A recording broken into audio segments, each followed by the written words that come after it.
guys, today we're taking a quick look at this. It's a brand new 2016 MacBook Pro 15-inch with the Touch Bar. Wow. Yeah, it's not too often that I get to look at something so new, but I am quite excited. I've actually already unboxed it. I've had it for quite a few days now. I got it on Saturday. It's quickly become my favorite laptop that I have. And I know what you're thinking. Well, you just bought that MacBook Air. What happened to that? Well, I wasn't expecting to get this. It was kind of a surprise, and I wasn't expecting that I'd be able to afford one anytime soon, but I have been able to, so now I have it, and it is mine, and it's precious, and I love it. But yeah, before we get into that, let's go ahead and talk a little bit about the device itself before I open it up.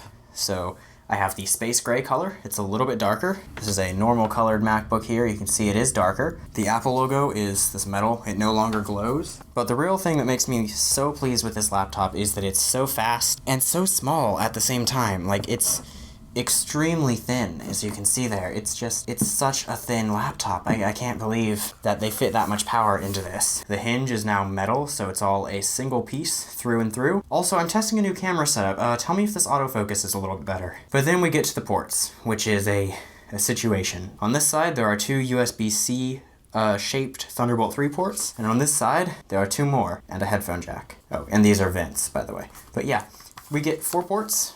They're all new. None of them are the USB that we're used to. None of them are the Thunderbolt that we're used to or the mini display port. It's all new, which is a bit of a problem if you have a lot of things to plug in all the time like I often do, such as hard drives, microphones, adapters, SD cards. Getting that to be plugged into here is a little bit of a struggle. Not that it's difficult to use an adapter, but that it's difficult to justify the prices of them. But you know, that's something I'll get to a little bit later. First, let's go ahead and open up the device. So upon opening it, and I'll go ahead and unlock it with Touch ID. That's a new feature as well. There is a new keyboard. Now, I've had the 2015 MacBook as well, as you probably know, and I got used to the keyboard on it, but I always preferred the older ones. This keyboard is similar to that. It's a little bit different. It's the second gen keyboard, so it clicks more, I guess.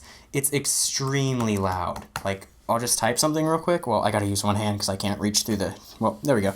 I can reach through the trackpad here.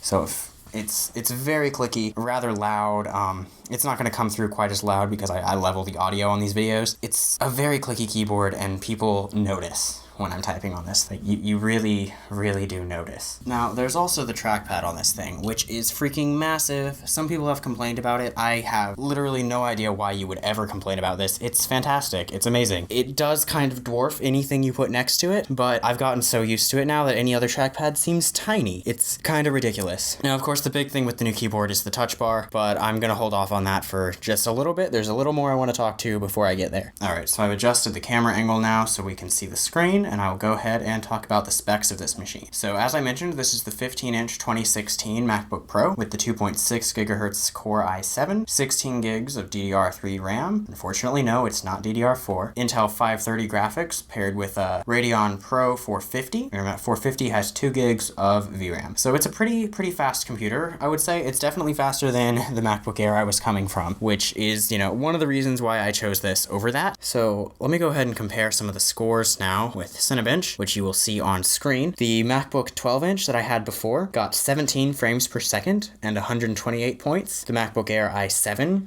got 26 frames per second and 306 points. That's the reason I chose it over the MacBook 12. My iMac, which I use, got 88 frames per second and 530 points. And this MacBook Pro got 71 frames per second and 668 points. So as you can see, it's a very large improvement over the MacBook Air, but the graphics performance is a little bit slower than my iMac, which means I'll still probably do most of my video editing over there. But if I have to do editing on the go now, I have a fantastic machine to do it with. A little bit on this display as well on this computer. Having a Retina display again is very nice, but what really draws me to it is the color gamut. Since about 2015, Apple's been including P3 gamut displays, which means it can show brighter, more accurate colors, and there's a wider range of colors, which they've started using on the iMacs, these MacBook Pros, the iPhones have them now, the iPad Pro has it. So having consistent colors across all of my devices that I design on is fantastic. The MacBook Air barely had an sRGB display, so the resolution wasn't what bothered me, but the color definitely was. Now, of course, we have the Touch Bar. How can you review this computer without mentioning it? The Touch Bar is an OLED strip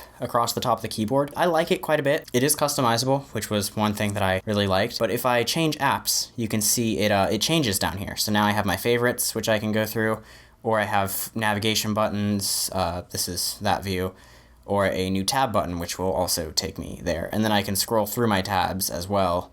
So I'll open a couple different tabs and you can see how that works. And I'm doing this all from the keyboard. I don't even have to look up at the screen, but then I can scrub through my tabs here. And it is quite a fast way to do that, I would say. There's also a lot more it can do with email. I'm not gonna show you my emails. If I go to notes, I'll open a note here. All right, so you can see in this note, it gives me some options for indenting, the formatting that I might want, bold, also lets me make a new note right from there.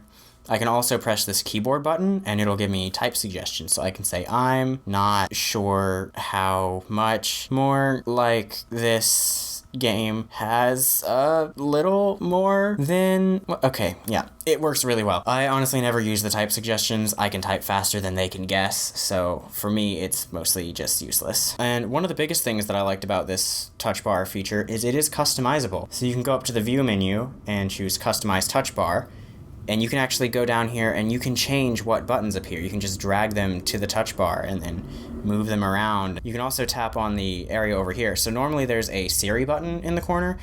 I don't really use Siri on my Mac. When I do, a keyboard shortcut to get to it is fine. So I replaced it with a keyboard language selector. And you can also customize the expanded view in here. And so I added a sleep button over in the corner rather than the Siri button because I don't use it.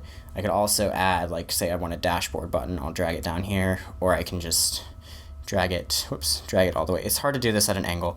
I'll drag it all the way to the trash and it'll remove it from the touch bar because I don't need the button. But it's actually really nice. And the escape button, which some people complained about, is dynamic. It'll change to a done button if it's something I can be done with. And the escape button is also really interesting. It's not just this button here, or if I press it a little bit to the left of it, it still works, which is where the escape button is on every other keyboard. So my muscle memory for pressing that button is always still there because even though the button looks like it's moved to be symmetrical over here, it still functions outside of that area, which is fantastic. You can also get to your normal function keys by holding the FN key, but since I don't use those, I have mine swapped, so it now shows me the standard function row from older Macs, so I can get to my volume the way I expect. And because they're all exactly where they are on any other MacBook, my muscle memory kind of works to get to them. So really the only downside to this MacBook Pro that I can think of is having to buy so many adapters just to use it. So that concludes my thoughts on the 2016 MacBook Pro. I hope you enjoyed hearing my rambling about it. Now I'm gonna go edit this video on it and see how fast it is.